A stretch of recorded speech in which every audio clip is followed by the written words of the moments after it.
마라나타 내가 매일 기쁘게 순례의 길 걸어가고 계시지요. 특별히 하나님이 예수님이 우리의 왕이심을 인정한다면 그 왕이 주권적으로 역사한 우리의 모든 것들이 가장 좋은 것으로 알고 감사하면서 걸어가는 것이 신앙생활의 핵심이죠. 그래서 오늘은 나의 나됨을 주장하지 말고 인정하라. 나의 나됨을 주장하지 말고 인정하라. 저 잠깐 들어가고요. 이 나의 나됨이라는 거 잘못하면 우리가 계속해서 자기를 부인하고 그쵸? 자기를 부인하고 자기 십자가를 지고 주를 따르라 그랬는데 좀 배치되는 게 아닌가. 그런데 자기 십자가를 지지 않고 자기를 부인하지 않는 게 나의 나됨을 주장하는 거죠.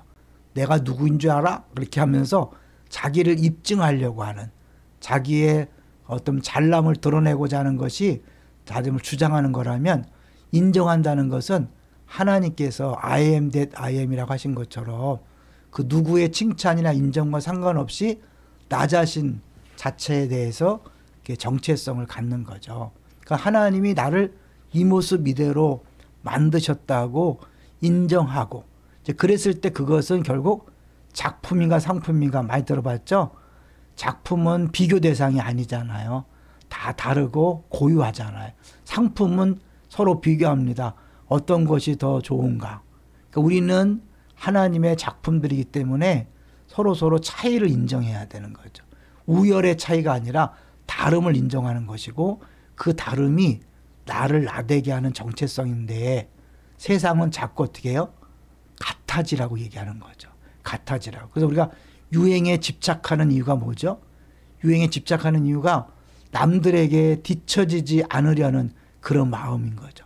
그래서 사회에 자꾸 동화되고 싶은 마음, 그래서 스스로 왕따가 되고 싶지 않은 그런 방어 기제에 나온 건데 그러면 그럴수록 우리는 더 비교의식에 시달린다는 거죠. 이거를 모방 욕망이라고 르네 지네라는 사람이 얘기했는데 이걸 쉽게 얘기하면 내가 무엇을 갖고자 할 때 그 물건 자체가 욕심이 나는 게 아니라 다른 사람이 그것을 갖고 있기 때문에 그래서 욕망한다는 거죠. 이게 대표적으로 보여주는 게 광고에 보면 제품만 나오는 게 아니라 모델들이 나오잖아요. 전지현 같은 모델들이 나와서 왜 그걸 선전하죠? 그러니까 그 제품이 아니라 그 사람을 통해서 아 저것을 갖고 싶다. 저 사람이 갖고 있으니까 갖고 싶다라고 이렇게 유도하는 거죠. 아이들을 보면 자기 장난감 갖고 잘 놀다가 갑자기 다른 아이가 새로운 장난감을 들고 오면 그것에 관심을 갖고 빼앗으려고 하잖아요. 그러다 보면 싸움이 일어나잖아요. 우리들 사실 어른들이지만 우리 안에 있는 모든 것들이 다 다른 사람이 갖고 있는 것에 대한 모방적인 욕망 때문에 이제 그것이 지나치면 시기 질투가 나오고 폭력성이 나오는 거죠. 뱀의 유혹 말씀드렸죠. 사단에게 네가 하나님처럼 된다. 하나님처럼 모방의 유혹이죠. 근데 이 모방의 유혹에 들어가면 경쟁자가 되는 거예요. 하나님을 사람의 경쟁자로 만들어버려서 결국은 선악을 알게 한 나무를 따먹게 하는 거죠. 우리들의 모든 삶 속에서 마귀가 보이시피싱으로 속이는 게 뭐라 그랬어요? 계속해서 야, 너 지금 상태로 만족할 수 없어. 저 누구를 봐라. 누구처럼 내라라고 자꾸 이야기하는 거죠. 근데 이게 너무 자연스러워서 욕망의 모방은 일부러 노력해서 이루어지는 것이 아니라 매우 자연스럽게 무의식적으로 이루어지는 거죠. 자기도 모르게 다른 사람이 뭘 가지게 되면 저절로 그것을 욕망하게 돼 있는 것이 우리의 모습이라는 거죠. 어떤 사람이 가지고 있는 다른 것을 다른 사람이 가지고 싶어 하면 원래의 소유자는 자신의 소유에 대한 욕망이 더 커지면 방어적이 된다. 그러니까 자기가 갖고 있을 때는 별로 못 느끼다가 다른 사람이 그걸 갖고자 하잖아요. 그러면 이게 중요한 거구나 시켜서 자기 더 애착을 갖게 되고 그러면서 그걸 빼앗기지 않으려고 더 집착하면서 싸움이 벌어지는 거죠. 그래서 결국 이웃들이 만났는데 이웃들이 오히려 경쟁자가 되고 서로 욕망을 부추기는 그런 매개물이 되는 거죠. 그래서 결국 이 공동체가 사랑의 공동체가 아니라 그 정글의 법칙이 통하는 맹수들의 공동체가 되는 거죠. 좀 어려운 말이에요. 지난번에 잠깐 얘기했던 것처럼 더블 바인드라는 게 뭐예요? 이중 메시지라 그랬죠. 처음에 내가 소유하고 있기 때문에 자연스럽게 다른 사람의 부러움을 일으켜서 그것을 모방하라고 나도 모르게 하는 거죠. 그런데 동시에 다른 사람이 그걸 부러워하면 어떻게 해요?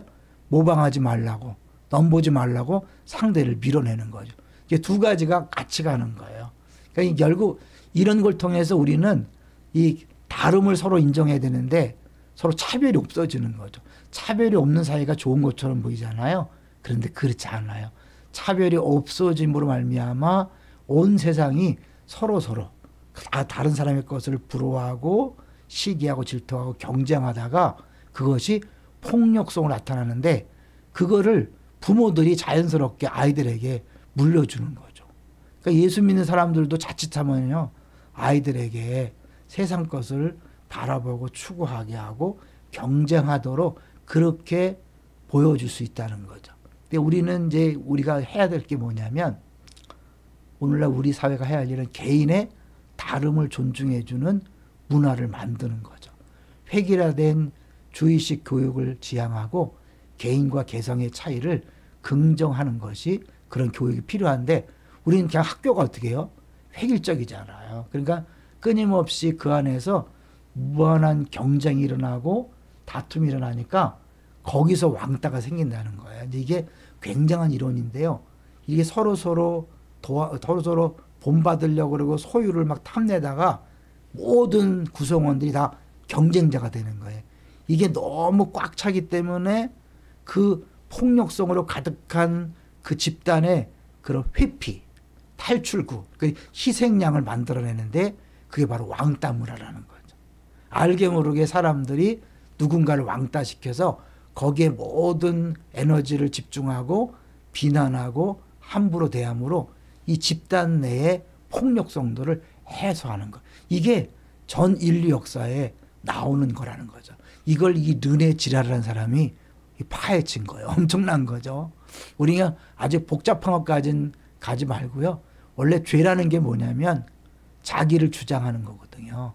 아담과 하와가 자기를 주장하는데 결국 그건 뭐냐면 하나님을 경쟁 상대로 삼고 자기를 주장하는 건데 우리는 이렇게 자기 주장하는 게 아니라 나의 나됨을 하나님께서 이 모습 이대로 만드셨고 나에게 그런 은사를 주셨고 이런 형편을 주셨다. 인정하고 감사하는 거죠. 다른 사람 볼 때 경쟁이 아니라 그는 그대로 인정해주고 박수 쳐주고 나는 나대로 감사하면서 내 역할을 감당할 때 다른 사람 부러워하지 않고 내게 있는 것이 무엇인가를 봐서 섬겨주고 나누어주고 베풀어주다 보면 나도 행복하고 모두가 행복한 주일 설계 때 그 얘기를 했는데 좀 더 구체적으로 나눠본 거죠. 오늘부터 다시 경쟁하지 마십시오. 나의 나됨을 인정하고 내 모습 이대로 감사하십시오. 그리고 내게 주신 것으로 섬기시고 베풀고 나누십시오. 그러면 천국이 이루어질 것입니다. 할렐루야.